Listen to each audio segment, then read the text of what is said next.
दिग्विजय जी, आपसे मैं एक प्रतिक्रिया इस बात पर जानना चाहती हूं कि ये रिजॉर्ट, ये पैसे की बात, हॉर्स ट्रेडिंग, क्रॉस वोटिंग, ये सारी चीजें हम अपर हाउस की बात कर रहे हैं, हम राज्यसभा की बात कर रहे हैं। क्यों हर एक राज्य में इस तरह की चीज हो रही है कि एक पार्टी दूसरे पर यही आरोप लगा रही है कि ये तो परंपरा नहीं थी, लेकिन न जाने कब से इसी परंपरा की बातें ही सुनते आ रहे हैं हम सब।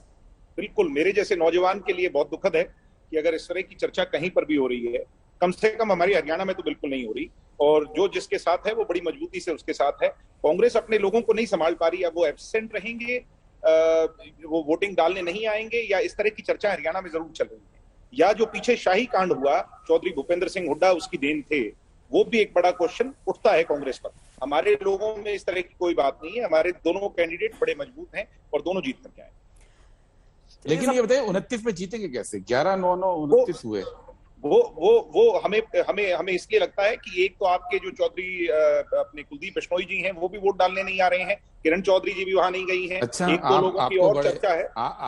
आपकी जो इंटेलिजेंस पे थोड़ा फेलियर है, वो ठीक कीजिएगा। तो सर आप तो दिल्ली में बैठे हो, हम तो हरियाणा में बैठे हैं ना, हमें आपसे ज्यादा पता हो कि यहाँ पे क्या हो रहा है।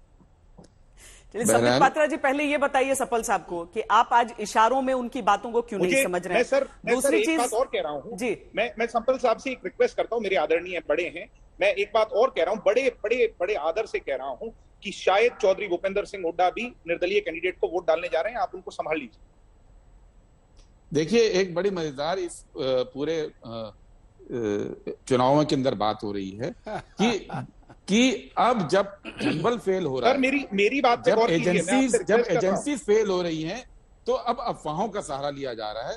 तो धनबल को फेल किया, एजेंसीज को। अरे देखिए, आपने अपनी बात, हम यहीं पर बैठे हैं, आपने अपनी बात की, आपको दिग्विजय जी, आपको अपनी बात कहने का अधिकार है, ठीक है ना। लेकिन मैं ये बता रहा हूं कि जिस तरह से इन चुनाव में हम धनबल को फेल कर रहे हैं, एजेंसीज के बल को फेल कर रहे हैं, वैसे ही अफवाहों के बल को भी फेल करने जा रहे हैं। की चर्चा हो रही है, मैं उसके बारे में आपको बताऊं। जी हाँ, तो मैं इसलिए रिपीट कर रहा हूं, धनबल, एजेंसीज के बल और अफवाहों के बल को, कांग्रेस की सबसे बड़ी मुसीबत सर ये है, और संबित पात्रा जी मेरी बात से शायद सहमत हो, कि कांग्रेस दिल्ली की पॉलिटिक्स को लुटियन से बाहर निकल नहीं पाई है। कांग्रेस को लुटियन से बाहर निकल करके जमीनी हकीकत को जानना। जी बिल्कुल, ऐसे ही हमारे वहां पे 31 एमएलए नहीं जीते हुए हैं, अगर हम दिल्ली की राजनीति करते हैं और अगर स्टेट की राजनीति नहीं करते हैं। ऐसे ही नहीं हम वहां पे चुनाव भी जीतते आए हैं, ऐसे ही नहीं हम सबसे प्रमुख विपक्षी दल बने हुए हैं वहां पे, ठीक है ना। ये भूपेंद्र हुड्डा के राज के बाद अगर ये बुरे हालात हैं, तो आप समझिएगा कि कांग्रेस के अंदर वो कमियां हैं। आपके भी राज रहे हैं, आप भी आज हमारे राज रहे हैं, हम तो अपने दम पे खड़े हुए हैं। हम तो 6 महीने पुरानी पार्टी, हरियाणा के इतिहास में ऐसी नहीं है जो 10 सीटें जीत करके आई हो, 17% वोट लेकर के आई, और बीजेपी के साथ बड़ी मजबूती से सरकार चला रहे हैं।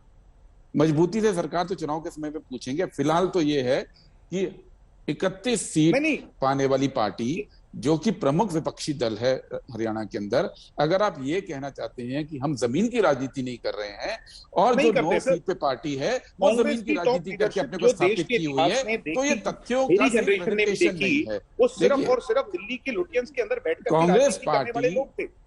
अच्छा, आप ये बताइए, हुड्डा जी, शैलजा जी, ये वहां पे रह के क्या राजनीति नहीं करते हैं? ये दिल्ली में करते हैं। देखिए, तथ्यों को सिर्फ इसलिए कि एक राज्यसभा चुनाव में आप देखिए, एक ही बात है जो नहीं मिला, आप दोनों ने अपनी अपनी रख दी है। लेकिन संबित पात्रा, ये बताइए, अव्वल सपल साहब के सारे सवालों का जवाब, और प्रियंका जी जो छोड़कर चली गई हैं अभी चर्चा, लेकिन बड़ी बहुत दुखी हैं एमवीए के सारे नेता कि जब बीजेपी से मुलाकात वहां पर हो गई, कह दिया गया कि चलिए सब कुछ शांतिपूर्वक और खुशी खुशी कर लिया जाए ताकि किसी को कोई नुकसान ना हो, बात नहीं मानी आप लोगों ने।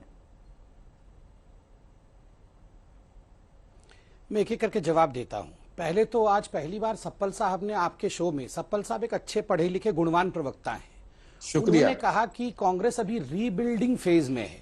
मतलब आज पहली बार उन्होंने माना कि कहीं ना कहीं बिल्डिंग ध्वस्त हो चुकी थी और फिर से उस बिल्डिंग को खड़ा करना है।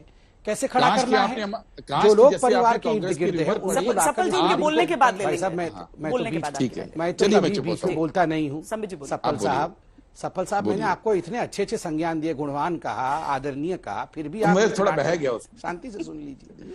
देखिए सपल साहब, नहीं बहिए मत, आराम से। देखिए, सबसे बड़ी बात है, आपने ये शब्द इस्तेमाल किया, हम कांग्रेस को रिबिल्ड कर रहे हैं।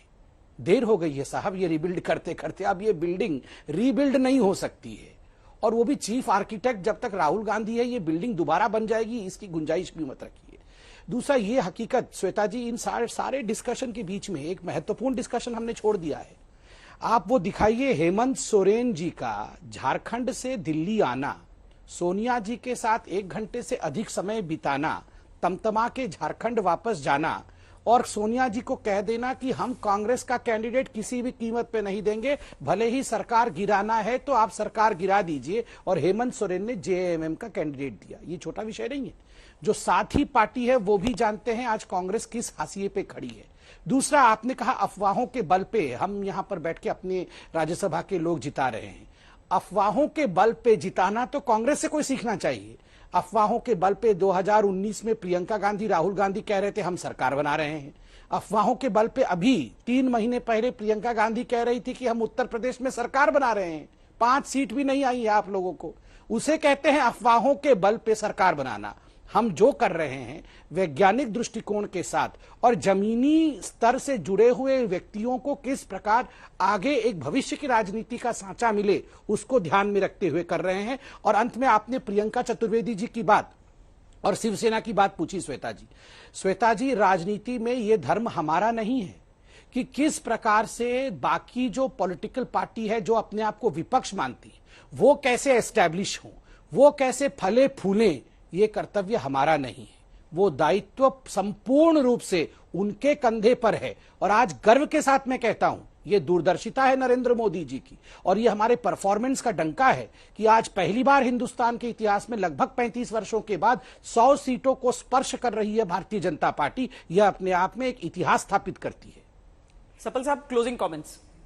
जी देखिए, जितने चाव से, जितनी मेहनत से संबित जी ने कांग्रेस की अफवाहों जो व्हाट्सएप पे आती है उसको पढ़ा, वैसे ही अगर आपने हमारे चिंतन शिविर का प्रस्ताव पढ़ लिया होता तो आपको समझ जाते कि हम किन मूल्यों पे कांग्रेस को दोबारा खड़ा कर रहे हैं। देश को बनाते हुए कांग्रेस को दोबारा खड़ा कर रहे हैं। वैसे नहीं कर रहे हैं जैसा बीजेपी ने 2 सीटों पे सिमटने के बाद देश को बांटने की नीति पे चल के अपनी पार्टी को खड़ा किया हमने, और उनमें ये दोबारा खड़ा मतलब। और दूसरी बात, अरे हारे तो हम हुए हैं, इसमें कौन सा कोई साइंटिफिक, मतलब आप कोई ऐसी चीज बता रहे हैं, हम विपक्षी दल हैं, आप सत्ताधारी दल हैं, तो गिर गए थे। चलिए सर हम हारे थे, आप जीते थे, ये तो सच है। सवाल ये है कि हम किन मूल्यों पे कांग्रेस को दोबारा बना रहे हैं।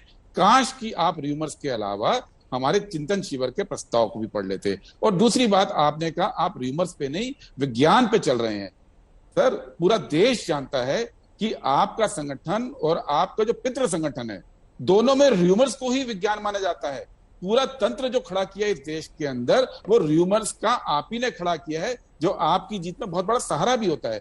उसी को हम छिन भिन करते हुए ये चुनाव जीत रहे हैं। इसलिए जब आप ये तो आप लोग रूमर तोड़ते क्यों नहीं है? क्यों असक्षम है रूमर तोड़ने में? अगर हम इतने रूमर फैला रहे हैं तो वो भी हम करेंगे क्या? हम यही बता रहे हैं करके राहुल गांधी को बोलिए लंदन छोड़ के आए और यहाँ रूमर तोड़े। वो रूमर तोड़ने का काम भी हम करेंगे क्या? संबित जी, हर छोटे काम को करने के लिए मुझे उनकी जरूरत नहीं है। मैंने तो अभी आपके रूमर को खंडित किया।